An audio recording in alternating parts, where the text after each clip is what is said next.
Hidup Irwandi. Terima kasih.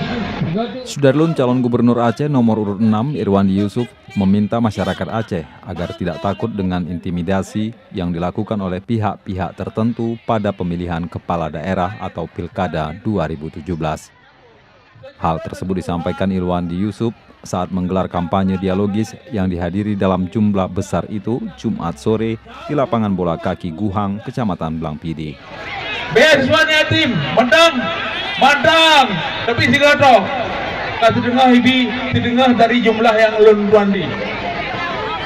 Badan daya, depan yang menjabut, nasohi dalam, hanale. Dalam acara yang dihadiri massa yang menyesaki lapangan bola kaki Guhang itu dimeriahkan oleh artis Aceh Adi Berge. Kehadiran Berge dan menyumbangkan beberapa lagu itu mampu menghibur masyarakat dan anak-anak yang hadir. Dari Blangpidi, Rahmat Saputra, Serambi On TV.